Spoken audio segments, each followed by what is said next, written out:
بخشنے کا طریقہ کیا ہے؟ قرآن مجید بخشنے کا صحیح طریقہ کیا ہے؟ کہتے ہیں کہ پہلے الحمد شریف پڑھے گا، پھر حمد و ثنا کرے گا، پھر تینوں قل پڑھے، پھر اس کے یہ کہے کہ اس کا ثواب ہمارے نبی صلی اللہ علیہ وسلم کو اور اس کے بعد حضرت آدم سے لے کر قیامت تک آنے والے تمام انسانوں کو پہنچائے، پھر آخر میں جس کے لیے قرآن پڑھا گیا اس کا نام لے کر بخش دے. کیا یہ طریقہ صحیح ہے آفرین انڈیا سے؟ دیکھیں، قرآن بخشنے کا کوئی مخصوص طریقہ صحابہ سے ثابت نہیں ہے، صرف اتنا ثابت ہے کہ نبی صلی اللہ علیہ وسلم نے صدقہ کرنے کا حکم دیا ایک صحابیہ کو کہ وہ اپنی ماں کے لیے صدقہ کرے. تو اس سے علماء نے استدلال کیا کہ صدقہ بھی ایک نیکی ہے، تو کوئی بھی نیکی کسی کے لیے بھی کی جا سکتی ہے. تو بہتر تو یہی ہے کہ جس چیز کا حدیث میں صراحتاً ذکر ہے اسی کو فالو کریں، یعنی صدقات و خیرات کیا کریں میت کے لیے. لیکن کوئی قرآن یا کوئی اور نیکی پڑھ کے بھی اگر ایصال ثواب کرنا چاہتے ہیں تو بھی ٹھیک ہے، اس کا کوئی خاص طریقہ نہیں ہے، بس دل میں نیت کر لیں کہ اللہ اس کا ثواب فلاں کو پہنچے. باقی یہ جو کہا جاتا ہے پہلے الحمد شریف پھر فلاں پھر یہ، اس کا کوئی ثبوت نہیں ہے. کچھ کوئی بھی نیکی کسی بھی طریقے سے کی جا سکتی ہے اور دل میں یہ دعا کی جا سکتی ہے اللہ اس کا ثواب فلاں کو پہنچا دے. رہا یہ مسئلہ کہ اتنے ساروں کو پہنچا دے، آدم علیہ السلام سے لے کر فلاں فلاں لوگوں تک، پھر تمام پیغمبروں تک، صحابہ تک، تو یہ بھی جائز ہے کیونکہ ناجائز ہونے کی کوئی دلیل نہیں ہے. لیکن اس میں علماء کی دو رائے ہیں. بعض علماء یہ کہتے ہیں کہ ثواب تقسیم ہو کے پہنچتا ہے، تو جتنے لوگوں کو شامل کریں گے ثواب ڈیوائیڈ ہو جائے گا. اور بعض کی رائے یہ نہیں کہ نہیں تقسیم نہیں ہوتا بلکہ ہر ایک کو پورا پورا پہنچتا ہے. تو ان میں سے کسی بھی مسلک پہ کوئی مضبوط قرآن و سنت سے دلیل کسی کے پاس نہیں ہے. کہ اللہ کی رحمت سے امید کی جا سکتی ہے کہ اللہ سب کو سارا ہی ثواب پہنچا دیں، اللہ چاہے تو ڈیوائیڈ کر کے پہنچا دیں. تو اس لیے کوئی ایسا خاص طریقہ نہیں ہے، جس طرح سے چاہیں کر لیں آپ. میرا جو اپنا معمول ہے میں تو یہی کرتا ہوں کہ ایک تو صدقات و خیرات کو فوکس کرتا ہوں. جو میرا جو معمول ہے کہ جو میت کے لیے جو حدیث میں جو چیز منصوص ہے، جو متفقن علیہ، اور اگر قرآن پڑھ کے کرنا چاہیں تو دل میں بس اتنی نیت کہ سورہ فاتحہ پڑھی یا کوئی بھی سورت پڑھ لی اللہ اس کا ثواب فلاں کو پہنچے، تو سب طریقے ٹھیک ہیں. 15 شعبان کے مسنون اعمال. 15 شعبان کے مسنون اعمال کون سے ہیں؟ ظاہر شاہ 4 سدہ سے. بھائی میرا جو چینل ہے دوسرا مفتی طارق مسعود اسپیچز، اس پر میں نے یہ تفصیل سے 15 شعبان کی حقیقت کو بیان کیا ہے. اس میں صرف کوئی چاہے تو عبادت کرے انفرادی طور پر، اور عبادت کا کوئی مخصوص طریقہ ثابت نہیں ہے. جس طرح سے نارمل عبادت ہوتی ہے وہی کرے، اور تنہائی میں کرے، یعنی گھر پہ. مسجدوں میں جتھے لگانا یا ہجوم اکٹھا کرنا یہ درست نہیں ہے، یعنی اس رات میں. اور 15 شعبان کا روزہ بہرحال ثابت نہیں ہے، تو بس رات کو جتنی چاہیں اللہ توفیق دے عبادت کر لیں جمہور کے قول پر عمل کرتے ہوئے. کیا موجودہ حالت میں چلے پر جا سکتا ہوں؟ ہمارے محلے سے چلے کی جماعت بن رہی ہے اس وقت میں ہمارے لیے جماعت میں جانا کیسا ہے؟ جبکہ علماء کرام کہہ رہے ہیں کہ اس وقت گھر پہ رہیں. محمد سہیل اتر پردیش. احمد سہیل اتر پردیش. میرا خیال ہے یہ پرانا سوال ہے، مجھے آج ملا ہے. تبلیغ جماعت میں تو پابندی لگی ہوئی ہے، وہ خود تشکیلات نہیں کر رہے، حکومت کے قانون کو فالو کر رہے ہیں. تو جماعت کے جو اکابر بزرگ ہیں وہ بھی منع کر رہے ہیں جماعتوں میں جانے سے، یعنی انہوں نے بھی فی الحال جو ہے وہ اپنے کام کو روک لیا ہے. اور حکومت کے قانون کا بھی تقاضا یہی ہے کہ فی الحال آپ نہ جائیں، گھر میں بیٹھیں. کیا کفن سفید رنگ کا ضروری ہے؟ کیا کفن کا رنگ سفید کے علاوہ کسی اور رنگ کا بھی ہو سکتا ہے؟ شہزاد پشاور سے.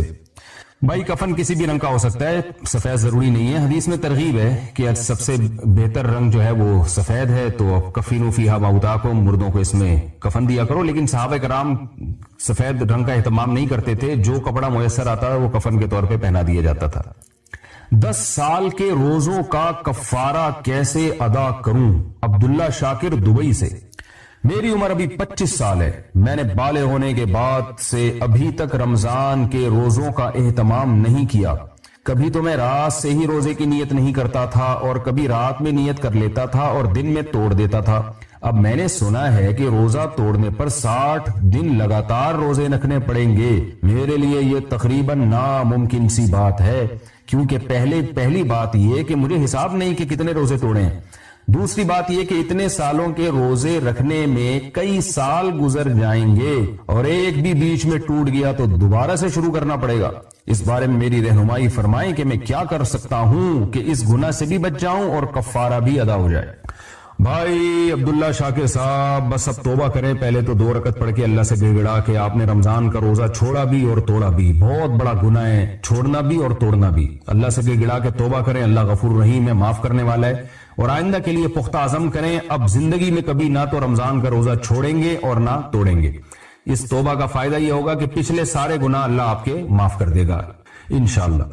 باقی رہا مسئلہ قضا اور کفارے کا، تو جو روزے چھوڑے ہیں اندازہ لگا لے کتنے چھوڑے ہیں. وہ تمام روزوں کا ایک لمسم اندازہ یہ لگایا جا سکتا ہے. آپ کی عمر 25 سال ہے تو ظاہر ہے بہت زیادہ تو 14 سال میں بالغ ہو گئے ہوں گے, تو 11 سال یہ بنتے ہیں, تو 11 کو 30 سے ضرب دیں, ٹھیک ہے نا, 33, 11 کو جب آپ نے 30 سے ضرب دیا تو 330 ہو گئے, تو 330 روزے سارے رمضان کے, تو اس میں کچھ رکھے بھی ہوں گے, تو ایک لمسم اندازہ لگا کے کہ کتنے روزے آپ نے چھوڑے ہیں, تو جو چھوڑے ہیں ان کی قضا کر لیں. تو ایک دم سے قضا کرنا ضروری نہیں ہے, تھوڑے تھوڑے کر کے رکھ لیں, سردیوں میں رکھ لیا کریں تاکہ جلدی سے یہ قضا ختم ہو. اور جو توڑے ہیں تو وہ ان کا کفارہ لازم ہے, کیونکہ بالغ ہونے کے بعد اگر رمضان کا روزہ آپ توڑ دیں تو کفارہ ادا کرنا پڑے گا.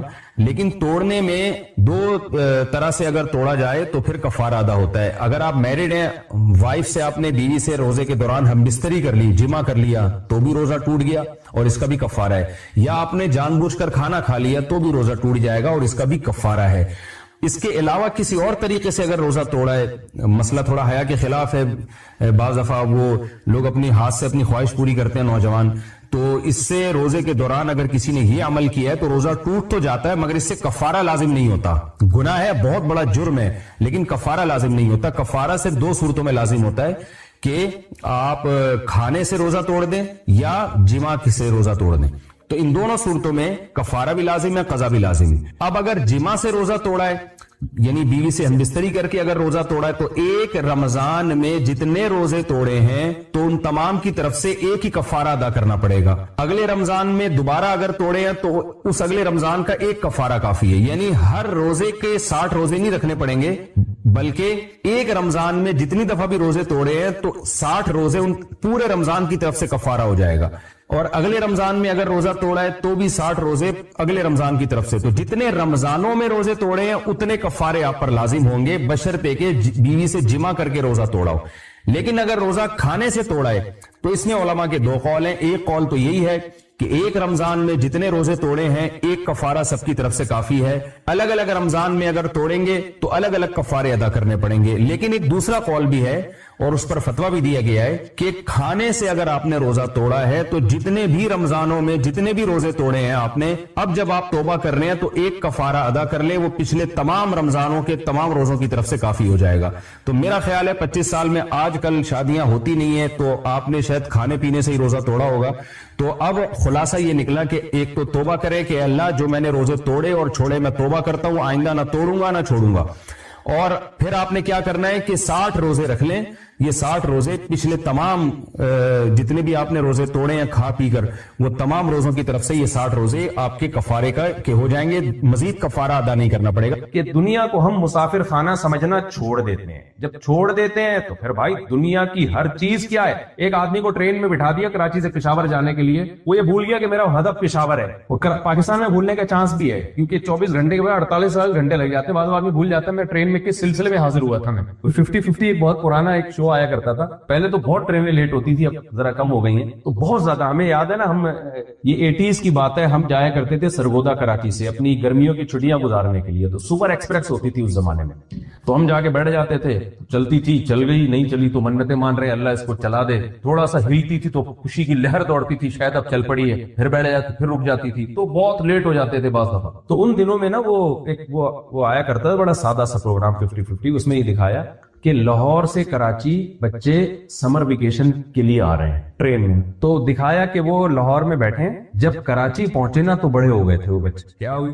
بڑے. تو جو بڑے تھے وہ بوڑھے ہو گئے تھے. تو ایک بوڑھے نے نا, اچھا ان بچوں کی جو پتلونیں تھیں, پینٹیں تھیں, وہ چڑیا بن گئی کیونکہ اتنے بڑے ہو گئے, چڈی بن گئی تھی. تو ٹرینوں کا حال دکھایا تھا نا اس میں. تو ایک بوڑھے جو تھے وہ جب کراچی اسٹیشن پہ, جوان آدمی جو لاہور میں جوان تھا, کراچی پہ پہنچتے پہنچتے بےچارا اپنی عمر کا پورا حصہ مکمل کر چکا تھا. تو جب کراچی اسٹیشن پہنچا تو کھڑکی سے باہر آتے گئے, بیٹا کراچی آ گئے. انہوں نے کہا ہاں. یہ کہا اور مر گیا کی زندگی پوری ہو. تو آپ کراچی سے لاہور جا رہے ہو, سرگودا جا رہے ہو, جب آپ بیٹھے تو آپ کو اتنی لگژری لائف ملی اس ٹرین میں جو آپ کو جو سفر ملا نا, وہ بڑا لگژری, ہر چیز آپ کو ٹائم پہ مل رہی ہے. اس سے کیا ہوا, آپ تھوڑی دیر میں بھول گئے کہ میں بیٹھا کس سلسلے میں تھا, سیکنڈ کس سلسلے میں یہاں اس ٹرین کے سفر میں بیٹھا تھا, میرا ہدف کیا. اب آپ بھول گئے. اللہ کی قسم ہمارے ساتھ دنیا میں کیا ہوتا ہے, یہی ہوتا ہے. جو میں نے قرآن کی آیت پڑھی نا, لوگ اکثر مجھ سے کہتے ہیں آپ آیت کچھ پڑھتے ہو, بیان کچھ اور ہوتا ہے. بھائی جو آیت پڑھتا ہوں وہ بیان اسی سے لنک ہوتا ہے. وہ آیت میرے دماغ میں گھوم رہی ہوتی ہے تو اس کو سمجھانے کے لیے جوڑنا پڑتا ہے. اللہ نے قرآن میں کہا یا ایھا الناس اتقوا ربکم یا ایھا الناس ان وعد اللہ حق فلا تغرنکم الحیات الدنیا ولا یغرنکم باللہ الغرور. اے لوگو تم دنیا جو مسافر خانہ ہے، یہ مسافر خانہ ہے، یہ جرنی ہے، یہ سفر ہے، یہ ٹریولنگ ہے، یہ تمہاری منزل نہیں ہے. منزل تمہاری آخرت ہے. ہم نے تمہیں ایک ہدف دے کے پیدا کیا ہے. لیبلوکم ایکم احسن عملا خلق الموت والحیات لیبلوکم ایکم احسن عملا. میری طرف توجہ رکھیں آپ لوگ. اللہ کہتے ہیں ہم نے تمہیں اس لیے پیدا کیا ہے، ہم تمہیں آزمانا چاہتے ہیں. تم میں اچھا عمل کون کرتا ہے، برا کون کرتا ہے، کون عادل بن کے آتا ہے، کون ظالم بن کے آتا ہے، کون انصاف پسند بن کے آتا ہے، کون کرپشن کر کے آتا ہے، کون چور ہے، کون چوری سے بچتا ہے، کون زنا کرتا ہے، کون زنا سے بچتا ہے، کون رشتہ داری جوڑتا ہے، کون رشتہ داری توڑتا ہے، کون شراب پیتا ہے، کون شراب سے بچتا ہے، کون بوڑھے ماں باپ کو گھر میں رکھ کے ان کے قدموں میں جنت تلاش کرتا ہے، کون ٹینشن سے بچنے کے لیے بوڑھے ابا اما کو ہولڈ ہاؤس میں جمع کرا کے آ جاتا ہے. سمجھ میں آ رہی بات کی نہیں آ رہی؟ کون نکاح کو پروموٹ کرتا ہے، کون گرل فرینڈ بوائے فرینڈ والے سیٹ اپ کو پروموٹ کرتا ہے، کون زوجہ کے حقوق ادا کرتا ہے اور کون اسے کمزور سمجھ کے اس کے حقوق پی جاتا ہے، کون ماتحتوں کے ساتھ اچھا سلوک کرتا ہے، فکو رقبہ، کون غلاموں کو آزاد کراتا ہے، کون انسانوں کو غلام بناتا ہے. 20 احکام ہے. کون اللہ کی عبادت کرتا ہے، کون عبادت سے جان چھڑاتا ہے، کون رمضان کے روزے رکھتا ہے، کون رمضان میں کھاتا ہے، کون ہے جو اللہ کے گھر کی زیارت کا جذبہ رکھتا ہے، اور کون ہے جو استطاعت کے باوجود ہر جگہ جاتا ہے، خدا کے گھر کو وہ ویلیو دینے کے لیے تیار نہیں ہے. اسلام کے احکام کی ایک طویل فہرست ہے، طویل فہرست ہے. تو اللہ نے پیدا اس کے لیے کیا ہے. سمجھ رہے کہ نہیں سمجھ رہے؟ کون توحید پرست ہے، کون اپنے خالق کے ساتھ غیروں کو شریک کرتا ہے، کون معاہدوں کی خلاف ورزی کرتا ہے، کون معاہدوں کی پابندی. دیکھو جانوروں کو اللہ نے آزمائش کے لیے پیدا نہیں کیا، ان میں عقل ہی نہیں ہے. کسی پاگل کو کبھی بھی ایگزامینیشن ہال میں نہیں بٹھایا جاتا. انسان کے پاس کھوپڑی ہے، عقل ہے، لہذا آزمائش کس کی ہے؟ انسانوں کی آزمائش ہے. ہم اپنے اختیار سے اچھے بھی بن سکتے ہیں، اپنے اختیار سے بولو برے بھی بن سکتے ہیں. گدھے گھوڑے نہ اچھے ہوتے ہیں نہ برے ہوتے ہیں. ان کے اندر اگر کوئی اچھائی ہے ان کے اختیار سے نہیں ہے، وہ اچھائی کے سافٹ ویئر اللہ نے انسٹال کر دیے ہیں، وہ مجبور ہے. کتے میں اگر وفا ہے تو کتا خود بخود وفادار ہے. اس نے وفا پہ کسی مولانا کے بیانات نہیں سنے، کوئی مووی نہیں دیکھی ہوگی، کوئی فلم دیکھ کے اس نے وفا نہیں سیکھی ہے. جانور اپنے ماں باپ کو بھول جاتے ہیں بڑے ہو کر، اس میں ان کو گناہ نہیں ملتا، کیونکہ ان کے دل میں ماں باپ کی محبت بٹھانے والا کوئی بھی نہیں ہے، بٹھا سکتا بھی نہیں ہے. اور جانوروں کی مائیں اپنے بچوں سے محبت کرتی ہیں، وہ بھی نیچرلی کرتی ہیں. قدرت نے ان کے دل میں ایسے سافٹ ویئر انسٹال کر دی ہیں. دشمنی بھی انسٹال کر دی، دوستی بھی. بولو شیر اگر کمزوروں پہ ظلم کرتا ہے تو ظالم نہیں کہلاتا. وہ مجبور ہے اپنی عادت سے، فطرت سے، وہ اس سے ہٹ نہیں سکتا. اگر وہ ہٹے گا، مظلوموں پہ رحم کھائے گا تو خود بھوکا مر کے ختم ہو جائے گا. وہ شیر کو اگر ترس آ جائے، یہ ہرن بیچارہ اتنا زخمی پہلے ہی پڑا ہوا ہے اور ہائے ہائے بیچارے کو میں ہاسپٹل لے کے جاؤں، 2-4 دفعہ ایسے کرے گا، پھر ہرن شیر کو ہاسپٹل لے کے جا رہے ہوں گے تھوڑے دنوں میں. ایسا ہی ہوگا کہ نہیں ہوگا؟ ہرن لے کے جا رہے ہوں گے، بھائی اسے بہت دنوں سے کچھ کھایا نہیں، اس کو کھاتے ہوئے شرم آ رہی ہے کہ میں کیسے کسی کو کھاؤں میں. تو ان کے بارے میں نہیں ہے، وہ نہ اچھے ہیں نہ برے ہیں. انسان میں آپ کو وفادار بھی اور بے وفا بھی، جھوٹے بھی اور سچے بھی، 1 نمبر کے 1.5 ہوشیار بھی اور 1 نمبر کے 1 نمبر بھی ملیں گے آپ کو. رشوت سے بچنے والے بھی، رشوت لینے والے بھی ملیں گے، حلال کھانے والے بھی، حرام کھانے والے بھی، نظر کی حفاظت کرنے والے بھی، بد نظری کرنے والے بھی، اور اپنی خواہشات کو اپنی زوجہ تک محدود کرنے والے بھی، اور زنا کرنے والے بھی، اپنی خواہشات کو بے لگام کرنے والے بھی. ہر طرح کے 20 قسم کے لوگ ہیں انسانوں میں. اس لیے انسان کے لیے آزمائش ہے. اللہ کہتے ہیں سب کا انجام سیم نہیں ہوگا. یہ کیسی دھاندلی ہے یار جو آخرت کا انکار کرتے ہیں، کہتے ہیں مر کے مٹی ہو کے ختم ہو جاتے ہیں. اٹ مینز اس کا مطلب یہ ہوا کہ دنیا کی گورنمنٹ لا پہ چلنے والے اور لا کو فالو نہ کرنے والے میں جب فرق کرتی ہے تو اللہ جو سب سے بڑی حکومت ہے وہ 100 انسانوں کا قتل کرنے والے کو بھی وہی انجام دے اور 100 انسانوں کی جان بچانے والے کو بھی مار کے مٹی کر کے ختم کر دے. تو اس سے بڑی دھاندلی اور اس سے بڑی کرپشن کیا ہوگی بھائی؟ تو اللہ ایسی کرپشن کر سکتا ہے کیا؟ ایسا ظلم اور ناانصافی کر سکتا ہے؟ تبھی تو قرآن کہتا ہے، میں تھوڑی کہہ رہا ہوں، ام نجعل المتقین کالفجار. یہ آیت یاد کر لیں. اللہ کہتے ہیں جو لوگ یہ کہتے ہیں کہ مر کے ہم مٹی ہو کے ختم ہو جاتے ہیں، کوئی حساب و کتاب نہیں ہے، اس کا مطلب یہ ہوا کہ جو برائیوں سے بچ کے چلے گا اور جو برائیاں کر کے جائے گا، دونوں کو ہم ایک جیسا انجام کر دیں گے. اللہ کہتے ہیں ام نجعل، کیا یہ ہم سے پاسبل ہے، ممکن ہے کہ میں ایسا کر لوں؟ نہیں ہے بات میرا خیال. دیکھو اس کی مثال مثال ایسے ہے، ایک بیٹا ہے جو اپنے باپ کی صبح و شام خدمت کر رہا ہے، ہر آرڈر مانتا ہے، اس کے لیے قربانیاں دے رہے ہیں۔ دوسرا بیٹا ہے جو نہ بات مانتا ہے بلکہ باپ کی اپنی طرف نسبت بھی پسند نہیں کرتا، نادرا میں آئی ڈی کارڈ میں کوئی اور ابا ڈالا ہوا ہے اس نے، ہے بھائی، مانتا بھی نہیں ہے کہ میرا ابا ہے، ایک نہیں مان کے چلتا۔ اب کیا ہوتا ہے کہ جی جب موت کا وقت آیا اور ابا نے اب کچھ نام کر کے جانا ہے، شریعت نے وصیت جائز نہیں ہے اولاد کے لیے، میں ایک مثال دے رہا ہوں فرضی، تو اب کیا ہو رہا ہے کہ جی باپ کیا کر رہا ہے کہ دونوں کو سیم جائیداد دے رہا ہے، تو باپ پہ سوال پیدا ہوگا نا، لوگ انگلیاں اٹھائیں گے کہ جو شخص آپ کی نسبت بھی اپنی طرف پسند نہیں کرتا تھا اس کو بھی آپ نے وہی انعام دے دیا جو صبح و شام آپ کی خدمت میں لگا ہوا ہے، تو کیا یہ ظلم اور ناانصافی ہے یا نہیں ہے بھائی؟ دوسری بات یہ، ابا نے کیا کیا، ابا نے ایک بیٹے کو زیادہ دے دیا، دوسرے کو کم دیا، جس کو کم دیا ہے وہ اب اعتراض کر رہا ہے کہ جو فرما بردار تھا، جو صبح و شام ابا آپ کی خدمت کر رہا تھا، جو آپ پہ خرچ کرتا رہا، آپ کی کینسر کے علاج پہ اتنا خرچ کیا، یہ کیا وہ کیا، آپ اس کو زیادہ دے رہے ہو اور مجھے تھوڑا سا دے رہے ہو، تو ابا جواب میں کیا کہیں گے، کمبا، کیا وہ جو فرما بردار ہے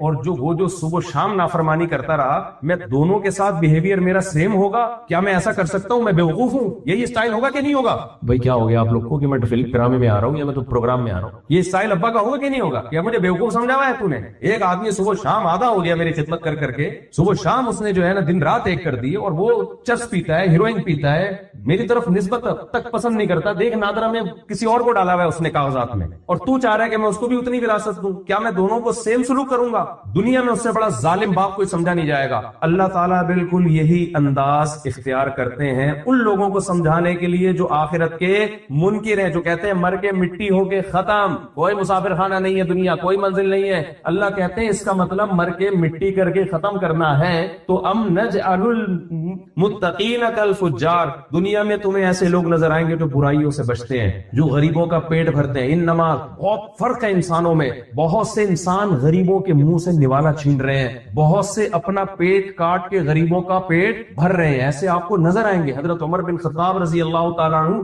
خلیفہ بننے کے بعد راشن کی بوری اپنے کندھوں پہ رکھ کے گھوما کرتے تھے کہ میری سلطنت میں کوئی غریب بھوکا سو گیا تو سوال کس سے ہوگا؟ مجھ سے۔ ایسے حکمران بھی ہیں، اور ایسے بھی حکمران ہیں کہ جو بورا رکھ کے گھوم رہے ہوتے ہیں یقیناً، لیکن وہ بورا غریبوں کے پیسوں کا بورا ہوتا ہے، اس کو ایک ملک سے دوسرے ملک شفٹ کر رہے ہوتے ہیں وہ، تو اللہ دونوں کو مار کے برابر کر دے گا، بس چلو کوئی بات نہیں، مر کے دونوں، اس کی لاش پہ جتنے کیڑے اتنے کیڑے اس پہ، ختم۔ ایسا نہیں ہو سکتا بھائی، کیڑے برابر ہی ہوں گے، لیکن اللہ کہتے ہیں میں حساب لوں گا۔ جس نے پانی سے انسان بنایا، ایک قطرے سے ماں کے پیٹ میں تمہیں انسان بنایا، وہ مر کے مٹی کر کے ختم نہیں کرے گا، اس مٹی کو ریورس کرے گا۔ منہا خلقناکم، اسی مٹی سے میں نے بنایا، وفیہا نعیدکم، اسی مٹی میں تحلیل کر دیا، ومنہا نخرجکم تارۃ اخری، اسی مٹی سے دوبارہ انسان بنا کے کھڑا کروں گا، حساب لوں گا تم سے۔ سمجھ میں آ رہی ہے بات کہ نہیں آ رہی ہے؟ تو بھائی حساب و کتاب ہے ہمارا، ہم پیدا کس کے لیے ہوئے ہیں؟ حساب و کتاب کے لیے، ایگزامینیشن ہال ہے یہ۔ تو جب یہ ایگزامینیشن ہال ہے تو دل ایگزامینیشن ہال سے نہیں لگایا جاتا،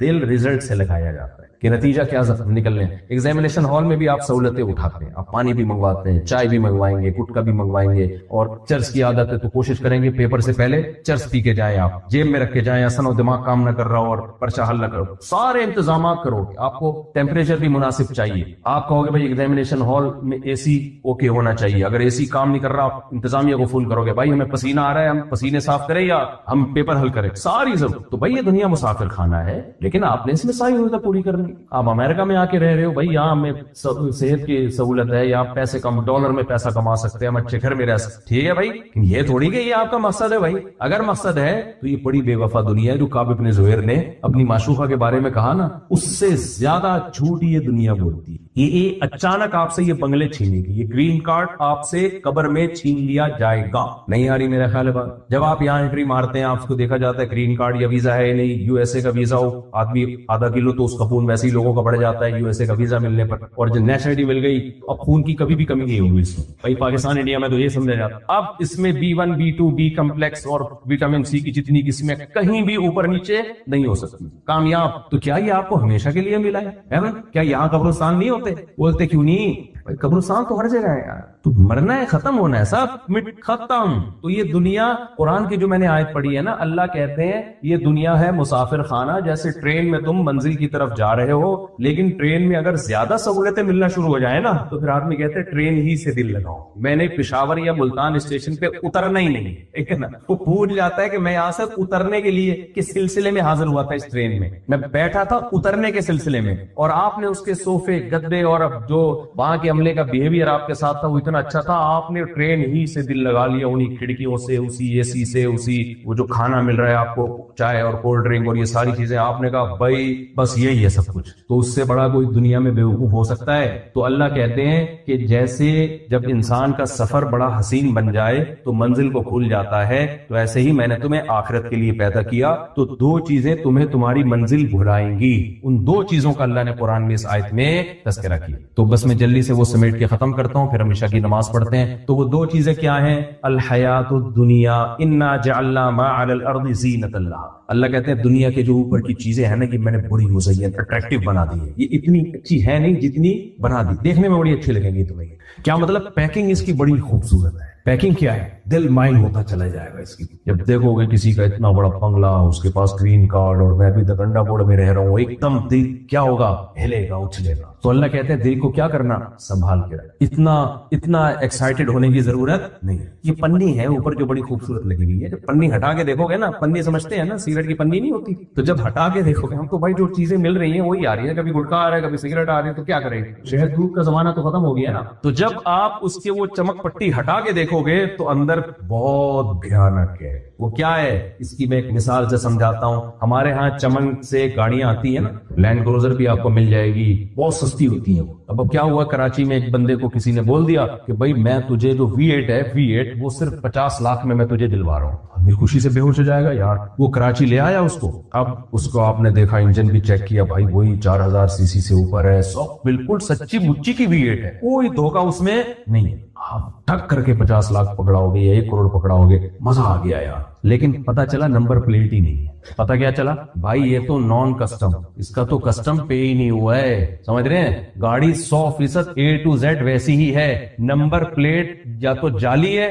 یا ہے ہی نہیں, کوئی نمبر ہی نہیں ہے. اب آپ کو اچھی لگے گی وہ؟ آپ کو پتا ہے یار کسی بھی وقت پکڑ لیا جاؤں گا میں, اس گاڑی کو لے کے 24 گھنٹے پولیس کو ہی دیکھتا رہوں گا میں, اور کبھی کون سی پلیٹ لگا کے گھومے گا, کبھی کون سی پلیٹ لگا کے گھومے گا, اور ہر وقت یہ خطرہ کہ بھائی کبھی ادھر سے کوئی پکڑ سکتا ہے, کبھی ادھر سے. آپ بولو گے بھائی تو ایسا کر, تو 50 لاکھ میں تجھے 25 میں بھیجتا ہوں, یہ جان چھوڑا میری. یہی ہوگا کہ نہیں ہوگا؟ تو بھائی یہ جو دنیا جعلی نمبر پلیٹ تھی اس پہ, یہ دنیا بہت اٹریکٹیو ہے, لیکن اس پر جو نمبر پلیٹ ہے نا اس پہ لکھا ہے یہ چھیننے والی ہے, بہت جلد ختم ہونے والی, اور کب یہ بھی نہیں پتا. کسی بھی وقت مارکیٹ سے تم شارٹ ہو سکتے. آپ مارکیٹ میں بزنس کے لیے بیٹھے ہو, کروڑوں روپے کی آپ نے دکان خریدی, کروڑوں روپے لگا دیے انویسٹمنٹ میں, کسی پولیس والے نے آ کے بتایا بھائی تجھے کسی بھی وقت مارکیٹ سے اٹھایا جا سکتا ہے اور ہمیشہ کے لیے تجھے اس مارکیٹ میں آنے نہیں دیا جائے گا. پھر آپ بولے گے بھائی یہ میں نے کروڑوں روپے کی انویسٹ کی ہے دکان میں, تو یہ کیا تھا؟ تو آپ کو وہ کہے گا بھائی آپ پوچھ تو لیتے گورنمنٹ سے کہ یہ جگہ اس کے پکے کاغذ ہیں بھی کہ نہیں ہیں, اس کے کچے کاغذ ہیں. کسی بھی دن گورنمنٹ کی کھوپڑی گھومی,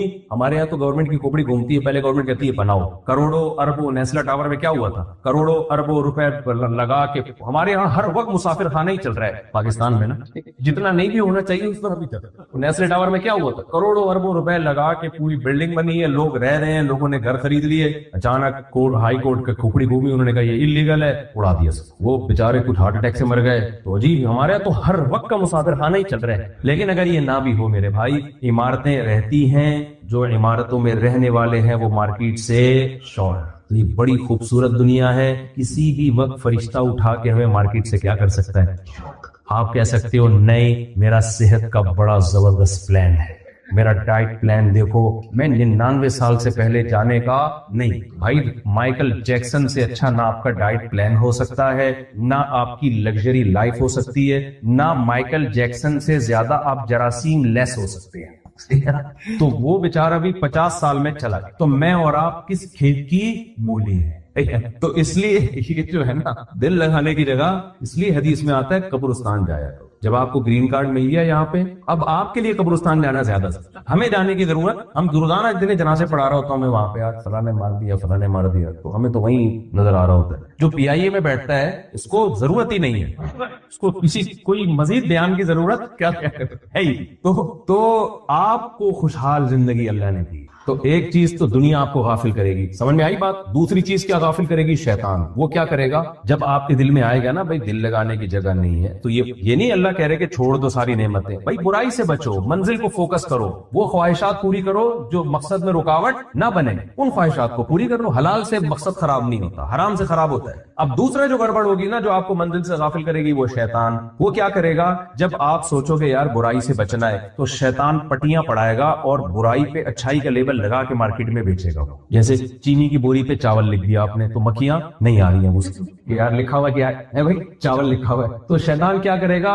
برائی پہ شراب پہ اینٹی ڈپریشن کہے گا وہ شراب میں کیا خراب، ایک لمٹ میں ہونی چاہیے، لمٹ میں۔ یہ لوگ بھی تو پیتے ہیں نا، پی پی کے چاند پہ پہنچ گئے، تو ہم نے اگر 2 گھونٹ پی لیے تو کیا ہوا بھائی؟ شراب کا ایک قطرہ بھی اسی طرح سے حرام ہے جیسے پوری بوتل حرام۔ یہ ان کو پینا، تو یہ نہیں مانتے اسلام کو، ان کا مسئلہ ہے، یہ کسی سے ان کا تو احسان ہے آپ کو یہاں رہنے دیا، ان کا تو احسان ہے آپ کو یہاں رہنے دے رہے۔ تو یہ جو ہے نا سود کو حلال کرنے کی کوشش کرے گا۔ آج کل اسکالر ایسے آئے ہیں مارکیٹ میں، ہر طرح کا مارکیٹ میں آپ کو مفتی ملے گا بھائی، جو طلاقیں دے دی دھڑ دھڑ دھڑ، حلال کروانی ہے بیوی، بے شمار مفتی پڑے ہوئے ہیں، پھر بھی حلال نہیں ہوتی۔ تو اور میں بتا دوں گا آپ کو، فلاں سے جاؤ فتویٰ دے گا، وہ کہہ رہے ہیں اگر آپ نے 3 طلاقیں 3 مہینوں میں دی ہیں، اب سب فتویٰ دے رہے کہ حرام ہو گئی، پھر بھی ایسے اسکالر ہے جو اب بھی کہیں گے کہ حرام طلاق نہیں ہوئی ہے۔ ہر طرح کا فتویٰ مارکیٹ میں اویلیبل ہے، اور ہر ایک نے قرآن حدیث ہی کا لیبل لگا کے فتویٰ دینا ہے آپ۔ تو شیطان کیا کرے گا؟ برائی پہ لیبل کیا لگا دے گا؟ بولو، خواتین کو کہے گا بے پردہ گھومو، ایکچولی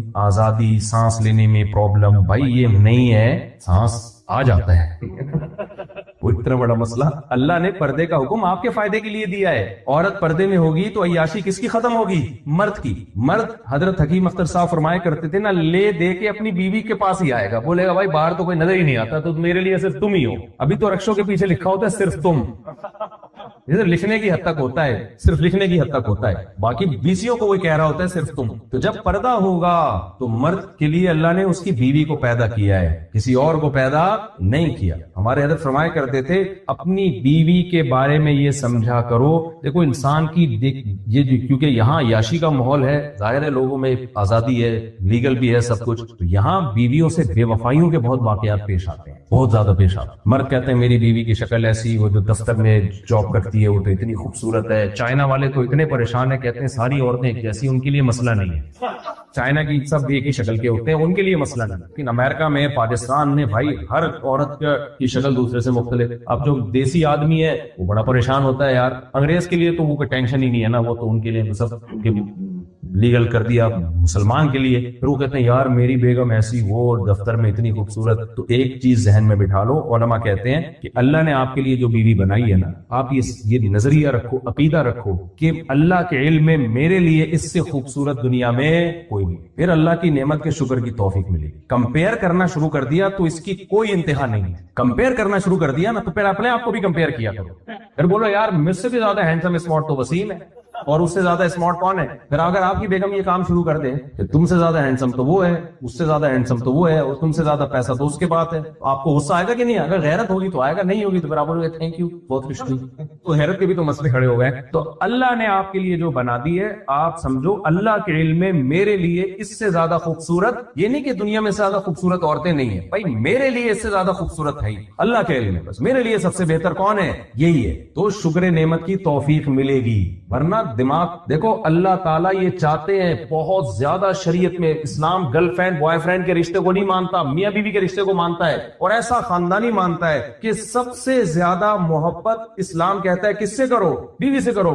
هو الذی جعل لکم من انفسکم ازواجا وجعل بینکم مودۃ ورحمہ، اللہ کہتے ہیں اس نے تمہارے لیے جوڑے پیدا کی عورت کی شکل میں، اور تمہارے درمیان مودہ کہتے ہیں بے پناہ محبت، محبت سے اوپر کی چیز عربی میں کیا ہے؟ مودہ ہے، سمجھ میں آ رہی ہے بات؟ مودہ محبت کو نہیں کہتے، محبت سے اوپر کی ٹوٹ کے محبت کو کیا کہتے ہیں عربی میں؟ مودہ. اللہ کہتے ہیں ہم نے تمہارے دل میں مودہ رکھ دی ہے. تو اللہ چاہتا ہے کہ میاں بیوی کے درمیان محبت نہ ہو بلکہ کیا ہو؟ ٹوٹ کے محبت ہو. تو اس محبت میں سب سے بڑی رکاوٹ یہ بنتی ہے کہ آپ کا اپنی بیوی کے علاوہ کسی اور سے افیئر چل رہا ہو. سب سے بڑی رکاوٹ کیا چیز بنے گی؟ یہ بنے گی. تو اللہ اس کو برداشت کر لے گا؟ حدیث میں آتا ہے کہ شیطان نا اپنا تخت پانی پہ لگاتا ہے اور وہ شتونگڑوں سے رپورٹ طلب کرتا ہے، آج تو نے کیا کیا؟ وہ کہتے ہیں آج میں نے فلاں سے فلاں گناہ کروایا. شیطان کہتا ہے ٹھیک ہے، زیادہ شو مارنے کی ضرورت ہو جا، ٹھیک ہے اپریشیٹ کرتے ہیں، بیٹھ جاؤ. دوسرا آیا وہ میں نے یہ فلاں کو سستا لگوا دیا میں نے. شیطان کہتے ہیں بیٹھ جاؤ ادھر، زیادہ فری ہونے کی ضرورت نہیں، ادھر بیٹھ جاؤ. جیسے ہوتا ہے نا رپورٹ طلب کرتا ہے، صحیح حدیث ہے. تو ایسے سارے آ کے رپورٹیں دے رہے ہوتے ہیں، آج میں نے یہ گناہ کروا دیا، آج میں نے. ایک حدیث میں آتا ہے ایک شتونگڑا آ کے کہتا ہے میں نے میاں بیوی میں طلاق دلوا دی.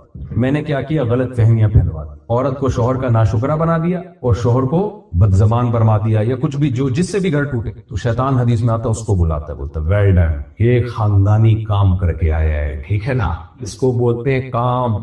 اس کو کیا بولتے ہیں؟ کیونکہ آگے پھر اتنے مسائل کھڑے ہوتے ہیں نا، اس کی بیس اتنے مسائل کھڑے ہوتے ہیں. زنا کا دروازہ کھلتا ہے، طلاق یافتاؤں کی شادی آج کل بڑی مشکل ہے، زنا کی طرف مائل ہونے کا خطرہ، مرد کے لیے پھر دوبارہ نکاح مشکل ملتا ہے تو بعض اوقات پھر رو رہا ہوتا ہے پرانی والی کو یاد کر کے، وہ بھی غلط ہے. اب جو ہے اس سے محبت کرو. عجیب بہت بڑے مسائل کھڑے ہوتے ہیں. تو میں بات کو بس سمیٹ کے ختم کرتا ہوں کہ اللہ نے کہا ایک تو تمہیں دنیا غافل کرے گی، دنیا کی زیب و زینت آخرت سے. دوسرے کون غافل کرے گا؟ شیطان. شیطان کس طرح سے غافل کرتا ہے؟ وَزَيَّنَ لَهُمْ، شیطان برائی کو اٹریکٹیو بنا کے پیش کرتا ہے. آپ کو پتا ہوتا ہے بری چیز ہے لیکن لیبل اچھے اچھے لگا دے گا، آزادی نسواں کے لیبل لگا دے گا، اور ماں باپ کو آپ اولڈ ہاؤس میں جمع کراؤ گے یہ بول کے کہ اصل میں ایکچولی اس سے جب میں اسٹریس نہیں ہوگی، ماں باپ کھانسیں گے تو جراثیم پھیلتے ہیں اس سے، تو جرم سے بچنے سے جب میں بیمار ہونے کا خطرہ ہے، تو ایکچولی اس سے تو یہ ہوگا کہ جب میری صحت اچھی ہوگی تو میں سوسائٹی کے لیے ایک اچھا انسان بن کے ملک کی تعمیر و ترقی میں اچھا کردار ادا کر سکتا ہوں. تو آپ ابا اولڈ ہاؤس میں ہی رہو جائے، سمجھ رہے ہو؟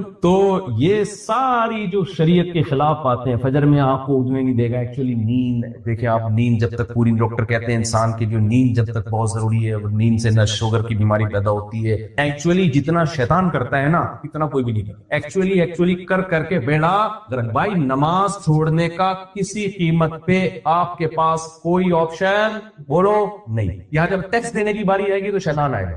شیطان بولے گا ایکچولی یہ گورنمنٹ اصل میں کافروں کی حکومت ہے، ایکچولی ہے بھائی، تو ہم ٹیکس کیوں دیں؟ تو بھائی صاحب جب کافروں کی حکومت تو رہ کیوں رہے ہو پھر یہاں پہ؟ جب حق لینے کی باری آتی ہے تو پھر نہیں دیکھتے کہ کافروں کی ہے یا تہجد گزاروں کی حکومت. سارے پیڑے کھا رہے ہو کہ نہیں کھا رہے؟ بیٹھ کے یہاں پہ ساری سہولتیں لے رہے ہو. حق دینے کی باری آتی ہے تو کافروں کی حکومت ہے. قرآن میں اللہ نے کتنی شدید وعید بیان کی ہے، تباہی ہے ان لوگوں کے لیے. اذا اکتالوا علی الناس یستوفون، حق لینے کی باری آتی ہے پورا گن کے لیتے ہیں. کوئی گورنمنٹ جاب ہو نا یہاں کی، پورے ڈالر گن رہا ہوتا ہے کہ یار پورے ہی ہے، 1 روپے کی کمی تو نہیں ہے ایک ڈالر کی. جب لینے کی باری آتی ہے تو گن کے لیتے ہیں، جب دینے کی باری آتی ہے ڈنڈی مارتے ہیں اس میں. الا یظن اولئک انہم مبعوثون، اللہ کہتے ہیں کیا ان کو پتہ نہیں ہے کہ میں بھی حساب و کتاب لوں گا؟ اب وکیل کو الو بنا کے کچھ بھی کر سکتے ہو، اصل حساب کون لے گا؟ اللہ دے گا. بھائی معاہدوں کی بھی پابندی کرنی ہے، وعدوں کو بھی نبھانا ہے.